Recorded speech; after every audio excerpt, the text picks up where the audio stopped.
All right. Hello, everyone. I am Hillary Cron. I am going to give a really quick rundown of the Church of Scientology for our Religions in America class. I'm going to talk fast because I can have to cover a lot in 10 minutes. This is L. Ron Hubbard, founder of the Church of Scientology, also known as LRH. Not necessarily a leader, since the religion has a lot of Eastern and Western influences. Some see him as a prophet, kind of like Moses, Jesus, Muhammad, but also kind of a spiritual leader like Buddha. He traveled the world with his dad, who was in the Navy, so he was heavily influenced by different religions and cultures. He himself was in the Navy in World War II.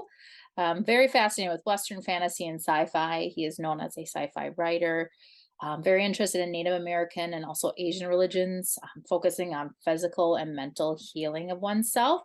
He developed a therapeutic technique, which he called Dianetics, deriving from a couple different Greek words,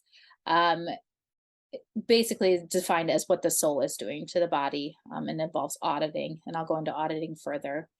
Founded Hubbard's Dianetics Research Foundation, which is where he really started the religion of the Church of Scientology. First church was in 1954 in Los Angeles out of that Dianetics movement. The religion kind of developed from the headquarters in DC in 1955. He himself stepped down as director in 66 when Scientology was recognized as a fully formed religion. So it did not take very long at all for this to become a very popular and forefront New Age religion. In the 1980s is when we see the formation of the Church of Scientology International, and it is in 159 countries worldwide. Their creed, the core principle here is survival. That is the big word to remember when it comes to the Church of Scientology. And the survival is going to cross 8 different dynamics, including survival of self, creativity, group as a species of life forms, the physical universe, and make note of this MEST here. MEST is a big word with Scientology: matter, energy, space, and time. We're going to see that in the next few slides in their origin story. The survival of all things spiritual and into infinity. And so here's a little diagram that shows the concentric circles. Each person needs to expand their spiritual awareness across these dynamics, these 8 dynamics. They do have a creed, the creed of the Church of Scientology, affirming that the members of the church, all people are created with equal rights. Here we see that Western influence, the inalienable rights, to religious practices and performances, creation of their own kind. So this is having children.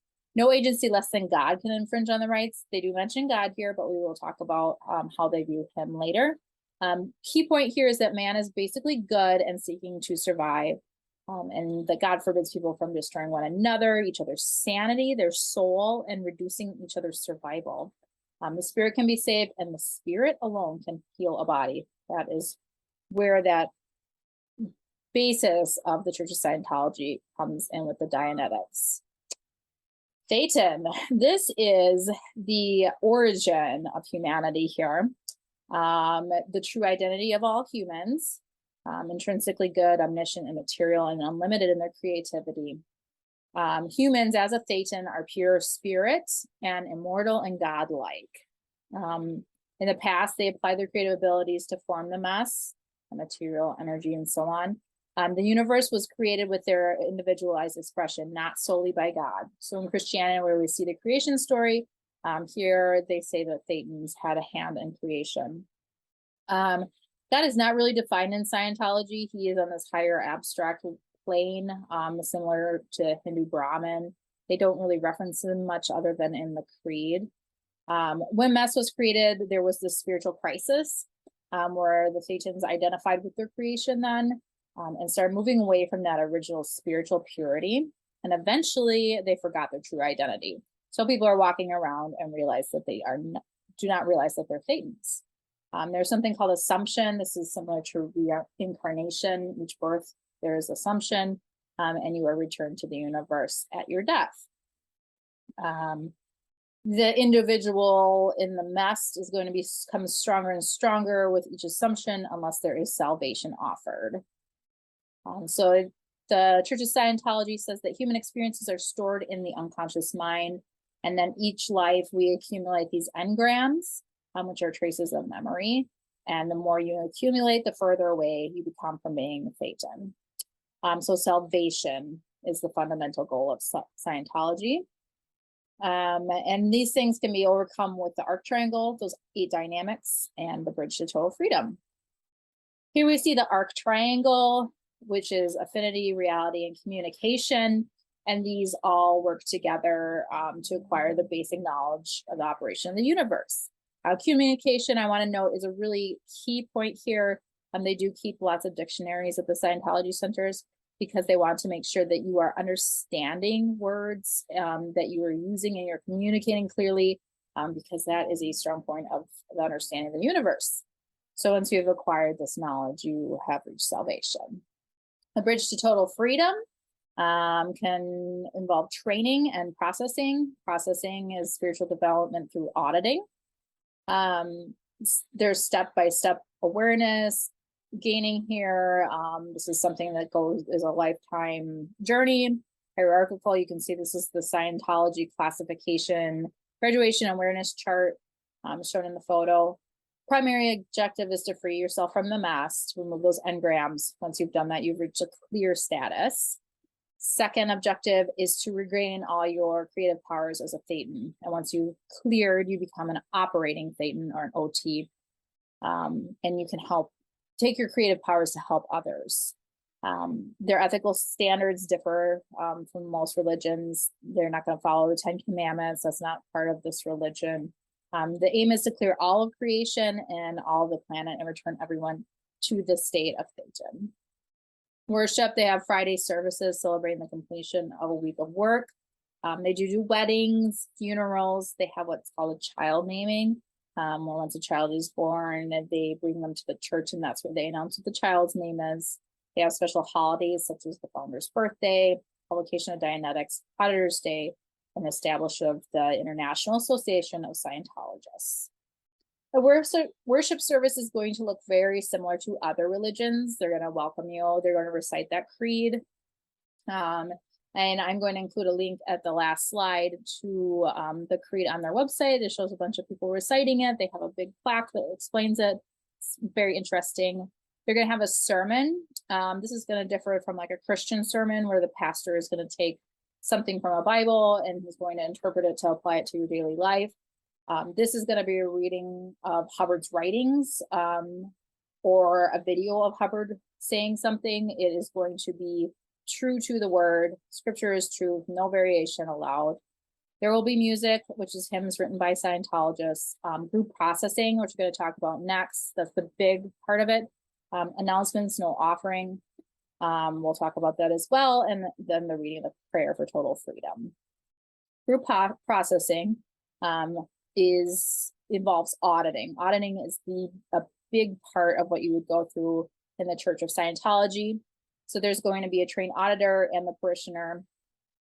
This is going to help with your spiritual understanding, clear those engrams, increase your chance of survival across those dynamics, and restore an individual to a Thetan.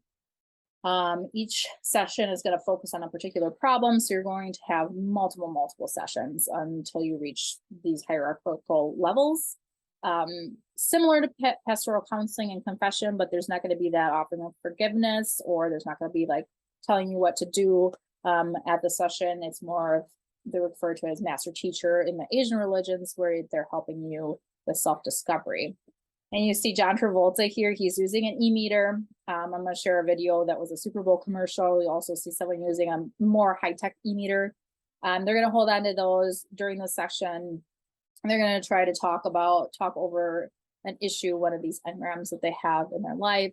And as they clear that out, the e-meter is going to react differently. The organization, obviously founded by LRH, but then he passed authority to the current chairman of the Religious Technology Center, David Miscavige, and he's shown in the photo there. He is still in charge of the whole organization. It's very hierarchical. All the organizations, though, are going to operate the same degree of order and certainty. There's going to be those small local missions all the way up to the Religious Technology Center. They're all going to have the same patterns, processes. Merit and seniority are big here. There are also subunits. I'm jumping ahead to the last bullet point here. Very similar to a secular corporation. So you're going to see the ethics division. You're going to see public relations. You're going to see someone overseeing scripture and doctrine. Religious Technology Center, Church of Scientology International, direct all the activities. The RTC is going to maintain the religious orthodoxy, the symbols, the doctrine, technical practices. They're very powerful in the church, but they don't engage in the day-to-day routines of the smaller organizations. Something like a church mission, like your individual neighborhood church, is going to be self-autonomous, self-sustaining, like an individual corporation with its own boards, own financials and all of that. And the CSI then is going to oversee ecclesiastical operations. They call it the mother church, coordinates the worldwide activities, and that's where you're going to see the publications come out of, all the training, the communication, social outreach, and they oversee the auditing and the religious training. And then from there, we have advanced organizations. This is where you receive your highest level of training and auditing. Again, very hierarchical.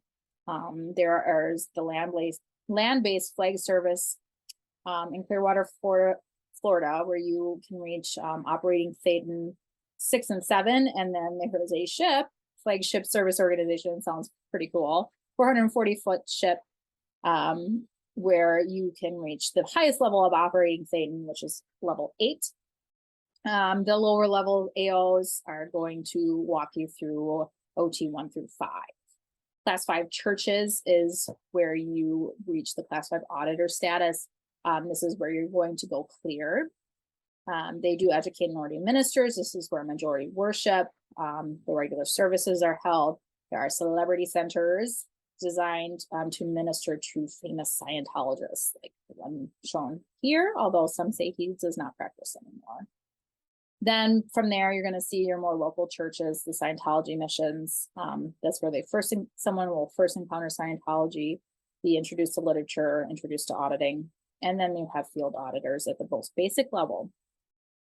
There are ordained clergy. They sign a billion-year covenant to demonstrate their commitment, and they receive an allowance for necessities and food and housing in return. Most Scientologists are just your regular take auditing, attend worship services. There is no ritual like baptism or formal recognition of membership. Most are recruited through literature.